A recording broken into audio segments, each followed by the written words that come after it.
2018 मध्ये राज्य सरकारनं गायकवाड समिती नेमली होती आणि त्या समितीनं राज्यभर मराठ्यांचं सर्वेक्षण केलं होतं, वेगवेगळ्या नोंदी तपासल्या होत्या, दस्तऐवजाचा अभ्यास केला होता आणि त्यानंतर तो अहवाल राज्य सरकारला दिला होता. त्या गायकवाड समितीचे एक सदस्य सर्जेराव निमचे सर आहेत, स्वामी रामानंद तीर्थ मराठवाडा विद्यापीठाचे माजी कुलगुरू आहेत.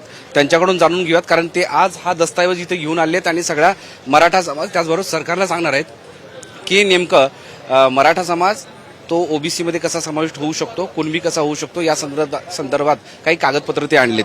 सर, इथं तुम्ही आलात आणि ही एक मोठी पुस्तिका तुम्ही घेऊन आलात. आत्ताचा जो तिढा सरकारच्या समोर आहे तो सहजपणे कसं सुटू शकतो आणि तुमच्या सर्वेक्षणामध्ये 2018 मध्ये जी काही तुम्ही मेहनत घेतली होती त्याचं काय? मनोज जरांगेने जी मागणी केली आहे की आम्हाला कुणबीचे सर्टिफिकेट द्या, ही मागणी अत्यंत योग्य आहे. कारण तसं आपल्याला सर्टिफिकेट देता येऊ शकतं.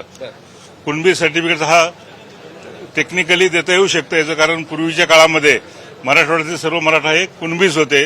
त्यासाठी आम्ही 1901 ची जी जनगणना आहे, 1901 साली जी ब्रिटिश काळात जनगणना झाली, त्याचं जे रेकॉर्ड आहे त्याच्या आधारे राजपत्र पब्लिश झालं, ज्याला गॅझेटियर म्हणतात.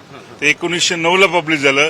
1909च्या गॅझेटियरमध्ये तेव्हाच्या मराठवाड्यातील 5 जिल्ह्याची लोकसंख्या दिली आहे आणि त्या लोकसंख्येमध्ये उदाहरणार्थ औरंगाबाद जिल्हा साधारणतः 38% हे कुणबी कंसात मराठा, बीड जिल्हा 39% मराठा कुणबी, परभणी किंवा उस्मानाबाद जिल्हा हे कल्टिवेटिंग कुणबी.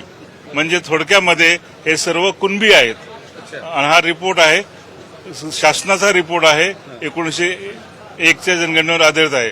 आणखी डिटेल जर पाहिजे असेल शासनाला तर 1901 ची जनगणना पाहावी. तर त्याच्या आधारेच हा रिपोर्ट तयार केलेला आहे, तो ब्रिटिश सरकारने तयार केलेला आहे. तर मला वाटतं की हा तिढा सुटण्यासाठी या रिपोर्टचा वापर करून शासनाने योग्य ती प्रशासकीय कारवाई करावी अशी मी आलो. हा सगळ्यात मोठा दस्तऐवज. सर, ही नोंदी तुम्ही केल्यात, पानं एकमेमध्ये आहे, त्या पानावर त्या जिल्ह्यातील लोकसंख्या दिली आहे. उदाहरणार्थ विविध पहिले फ्लॅग लावलाय औरंगाबाद जिल्हा, नंतर कारण हे गॅझेटियर असतं, त्यात सर्व माहिती असते, नद्या डोंगर सर्व. हे गॅझेटियर जे असतं हैदराबाद स्टेटचं, हे बघा, हे हैदराबाद संस्थांचं गॅझेटियर आहे आणि त्यामध्ये सगळ्या नोंदी आहेत आणि त्या नोंदीचाच रेफरन्स सर सांगतायत. सर, आत्ताच्या क्षणाला हे सगळं असताना सुद्धा सरकारकडून विलंब होतोय याचा त्यावर मी भाष्य करणार नाही.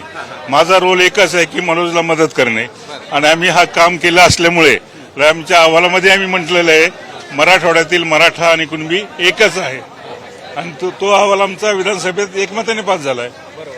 त्यामुळे मला वाटतं की शासनाला काही अडचण येऊ नये, कारण अहवाल एकमताने पास झाला. अहवालामध्ये 5वा चॅप्टर असा आहे की मराठा कुणबी मराठवाड्यातील एकच आहे.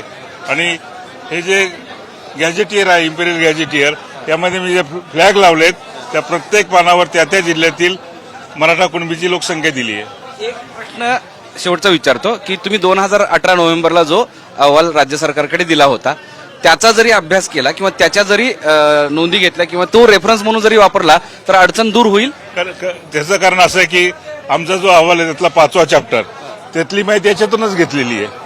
तर कोणाला टीका करायला जागा नको की अहवाल असं बाहेरच आहे. हे ब्रिटिशच डॉक्युमेंट आहे. आम्ही जो चॅप्टर लिहिला मराठा आणि कुणबी एक आहे याच्या आधारेच लिहिला, म्हणजे ओरिजिनल डॉक्युमेंट झालं ना.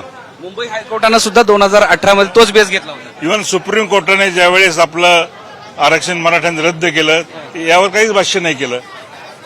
ते रद्द का केलं की मराठा समाज हा सामाजिकदृष्ट्या मागासलेला नाही म्हणून रद्द केलं. मराठा आणि कुणबी याच्यावर काहीही भाष्य त्यामध्ये नाहीये. हे सगळ्यात महत्वाचं आहे, कारण सरांच्या सह समितीनं जो रिपोर्ट सरकारकडे दिला होता त्यात सखोल अभ्यास केला होता, सांख्यिकी विश्लेषण होतं, त्याचबरोबर अनेक नोंदी त्यांनी दिल्या होत्या. मग हैदराबाद संस्थान असेल किंवा त्या अगोदर इंग्रज आपल्या देशामध्ये होते तेव्हापासूनच्या ज्या काही नोंदी होत्या त्या सगळ्या नोंदीचा रेफरन्स त्यांनी घेतला होता. आणि त्यामुळे आता सर ठामपणे सांगतायत की कुणबी म्हणून मराठवाड्यातील मराठ्यांना प्रमाणपत्र देण्यासाठी कुठली अडचण येणार नाही आणि त्यासाठीच हा रेफरन्स आता मनोज जरांगे पाटला ते देतात. मोहम्मद इरफानचा Madhav Sawargave, Saam TV, Jalna. Sir, thank you. देश विदेशातील प्रत्येक घडामोडींचे लाईव्ह अपडेट मिळवण्यासाठी आता साम टीव्हीच्या सर्व सोशल मीडिया प्लॅटफॉर्मला लाईक, फॉलो आणि सबस्क्राईब करा. तसंच सर्व नोटिफिकेशनसाठी बेल आयकॉन प्रेस करायला विसरू नका.